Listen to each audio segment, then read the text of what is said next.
their departments and ministries more than they did. And you have always said that you want to work with the best, but you have said alikuwa rafiki. Were you choosing friends, or were you getting competent people that would have supported you and you would not have found yourself in the situation that you're finding yourself in? You see, there is always a balance between the team you have. So you have a team. Yes. And you have to choose the best from the team you have. And even when you choose from the team you have, they say the test of the pudding is in the eating. Sometimes you think highly of somebody, maybe they are not. Sometimes you don't think much of somebody, maybe they are better. So you have to keep balancing. And let me tell you this. Government is run through collective responsibility. Much as we have a minister for this and a minister for the other, decisions are made collectively as government. So whether you serve in this ministry or you serve in that ministry, it is your responsibility to understand government in its entirety and to work with all colleagues in different aspects. Let me tell you, my dear sister Nyokabi, when you inherit a situation, and you inherit a situation where the economy is not doing well, and you have to do things. You have to cut down on this, you have to cut down on this, you have to stop this project, you have to stop that project to allow the economy to breathe and to allow the economy to come back. I am now much more confident. And when I tell the people of Kenya that the country was headed to a default, there are countries, I'm not talking from space. There are countries who have defaulted. I don't want to mention countries by name. Kenyans know. Anybody who is interested in public affairs knows there are countries, our neighbors, many countries have defaulted. And when a country defaults, my sister, you are in so much trouble. Nobody wants to lend you nothing. Nobody wants to associate with you. One of the neighbors, I don't want to mention which one, their currency was devalued by 100%. Do you know what that would mean to Kenya if we were to go that direction? Just imagine if the dollar was exchanging at 220 shillings. What kind of a country would we be? So there are real issues that I have had to do to stabilize the economy of Kenya. And I can now confidently say that now that we have stabilized the economy, inflation has come down to 3.5% from 9%. Our exchange rate has stabilized substantially. Our foreign reserves were now close to $10 billion. We are now in a much more solid place to undertake the development of our country. And let me tell you, guys, friends, I don't know whether guys is right. Friends, let me tell you this. Even in the midst of all these things, people are judging me rather harshly, Even in the midst of all this, there are 200,000 Kenyans, 240 to be exact, ask Alice Wahome, working in our housing program. There are 200,000 Kenyans working who have benefited from export of labor. In fact, what we've just done is to make Uwezo Fund and Youth Fund be able to finance young people who are getting jobs abroad. Let me also tell you that digital hubs and digital economy and digital jobs are employing 195,000 Kenyans. In the midst of all this, there are real people with real jobs earning real money, even in the context of what we are doing. And there are real things happening. Are we building the markets? Yes. Are we building housing? Yes. Have we tendered for hostels? Yes. Are the roads now ongoing? Yes. Are we doing universal health coverage? I made a commitment that we are going to change the infrastructure of health in Kenya, and we are going to see a different output. Have we stabilized the education of the children of Kenya? Yes. When I came into office, nobody knew what CPC was going to happen. Many parents were, they did not know what was going to happen next. We have sorted out the challenges with CBC. I have hired 76,000 teachers in 2 years. It's never been done by any government. We have a new funding model. It was taken to court. The court has now cleared to say it is the right model because it treats children according to the ability of their parents, so that children from poor families can get up to 90% scholarship. And children of William Ruto and the other people who earn more money can be funded less because their parents can afford. These are the kind of things that were challenges to Kenya. Good. I have sorted them out. I have sorted out education. I am sorting out health. I'm sorting out housing. I am making sure that the economy is stabilized, and we are moving the country forward. Kenya is not going to default. I can tell you for a fact. Mr. President, unajua mtukufu rais. Yes, my brother from Weru. Yes, my name is Martin. Martin. Yes, Martin.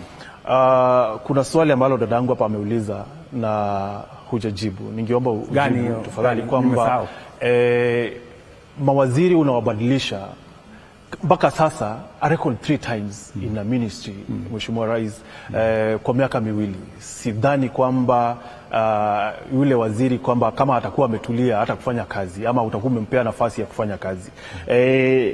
La pili, mtukufu Rais, umetaja mambo ya miraa. Sijui kama huko na habari kwamba tunavyoongea hivi sasa shirika la ndege la Ethiopia Airways limewacha kubeba miraa ambayo ilikuwa inabeba miraa kwenda Israel, kwenda Sierra Leone, I think limewacha kubeba miraa. La tatu, nadhani utayakumbuka yote, ni Nithi Bridge. Nithi Bridge mpaka leo hakuna kitu ambacho kimefanyika kwa Nithi Bridge. Ulikuwa umepromise kwamba in 100 days itakuwa imeanza kujengwa, ukakuja tena ukasema in 6 months itakuwa imeanza kujengwa. Mpaka leo Mheshimiwa Rais hakuna kitu kimefanyika, na watu wanakufa. Real people are dying at Nithi Bridge, Mheshimiwa Rais. Like they are really dying there at Nithi Bridge. Okay, wacha nikujibu mambo ya mawaziri. Kila serikali inabadilisha mawaziri. I want you to tell me how many times Kibaki changed ministers. No, I'm just telling you. You had a chance ya kuchagua mawaziri. Si umeniuliza maswali. Mheshimiwa, niruhusu I listen to you when you are asking. Why don't you listen to me when I'm answering? You are asking me. Yeah, relax. So, Kibaki alibadilisha mawaziri when it was necessary. Uhuru alibadilisha mawaziri when it is necessary. When it is necessary, I will change ministers because it is my prerogative. And ultimately, whatever the ministers are doing, ultimately, I will be asked. The buck stops with me, ultimately. So that is why I am going to work with people who ultimately are going to help me answer the final question to the people of Kenya. Yes, and umetuambia hapa kwamba wale au mawaziri wengine walikuwa marafiki zako, but then you had a chance wakati uliondoa cabinet yote. You had a chance ya kuchagua watu ambao labda hutawabadilisha baada ya miezi mitatu ama miwili. Martin, naam. Kama unaona sijafanya vizuri, sijasema hujafanya vizuri. No, sasa kwamba unawabadilisha mpaka sasa mimi mwanahabari saa nyingine hata nashindwa kukumbuka waziri fulani ni wa wizara gani. Kazi sasa utakuwa unaanguka mtihani usipojua waziri ni nani. That is your problem. Your problem is to find out who is the minister for whatever. So let me just tell you that kazi ndio mimi niko naye. Nitafanya vile naelewa inapaswa kufanyika. Let me give you an example. Unajua kwa hiki wa Mwere, kuna wakati mmoja alienda kumuona Rais Kibaki. Kamwambia, bwana Rais, kuna shida hapa, kuna shida hapa, hapa iko shida, hapa iko shida, hapa iko shida, ungefanya hivi, ungefanya hivi. Kibaki akanyamaza, akamsikiza. Alipomaliza akamwambia Koigi, hiyo maneno yote umesema siku ukikuwa rais ufanye hivyo vile unataka. Wacha mimi nifanye vile najua. Sitaki kujibu hivyo. Nilikuwa lakini mheshimiwa rais wachane na hiyo. So Nithi, wacha tuende kwa Nithi Bridge. Huyu jamaa ameniuliza. Niliwaeleza wananchi wa Tharaka Nithi, mahali my deputy anatoka, kwamba hii Nithi Bridge tutaishughulikia. Right?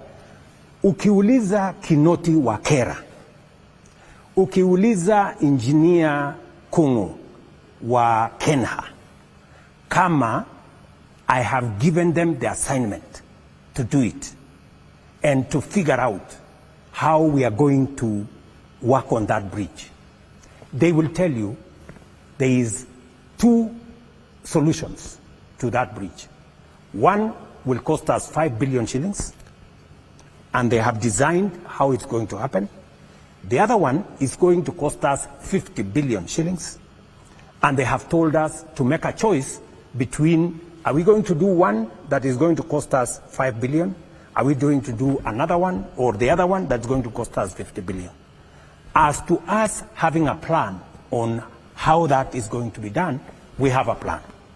Like everything else, because of the nature of the economy, and because we have not been in a position to raise resources to do, just like all the other roads that did not, that were not factored in because there wasn't enough resources. Now we do have resources. We are now going to figure out, as we, like last week, we paid 60 billion shillings for the contractors to go back and do what they have to do. Because now we have stabilized the economy, we've gone to the market, we've raised the resources, and we know what to do. Part of what we are going to do is to make sure that that assignment on Nithi Bridge, which by the way is a concern to me as much as a concern to you, because as you say, real people are continuing to lose lives on that bridge. So it doesn't mean that we have not, it does not mean that we have no plan. It doesn't mean that we are not thinking about it. It doesn't mean that we have forgotten about it. I can tell you, if you speak to Kinoti of Kura, if you speak to Kungu of Kenha, they will tell you the plan. Or if you speak to Mbogwa, the PS for roads, he will tell you we have a way of doing that bridge. The Miraa issue, please. The Miraa issue. Kwamba tuna wakati mfupi sana ama muda wetu unaelekea kuyoyoma, lakini kuna swali ambalo hatungekuachilia kama haujaelezea wa Kenya. Kwa sababu gani? Kwa sababu wa Kenya wanasubiri. Okay. Swali lenyewe linahusiana na utekaji nyara hapa nchini. Kumekuwa na visa vya aina hiyo. Umelizungumzia hilo jambo wakati uliopita, lakini bado kuna tetezi, kuna malalamishi. Swala la JB Muturi kuondolewa katika lile katika baraza la mawaziri lilitokana na malalamishi yake kwamba kijana yake aliwahi tekwa nyara.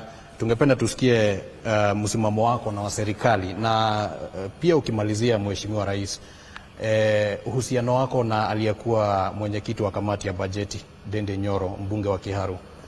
Ni vipi unaonekana kana kwamba haupo na alifanya jitihada kuu sana ili kwamba ukaweze kupata urais? Asante sana. Msimamo wangu unajulikana kuhusu mambo ya utekaji nyara.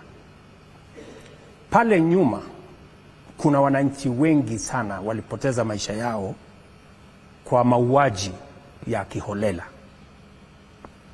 Watu wengi walizamishwa pale Yala, wengine waliwekwa Athi River, wengine waliwekwa sijui river gani. Na mimi wakati nimechukua usukani, nimevunja ile genge ya polisi ambayo ilikuwa inatekeleza mambo hayo. Najua ya kwamba kumetokea tetezi za watu waliotekwa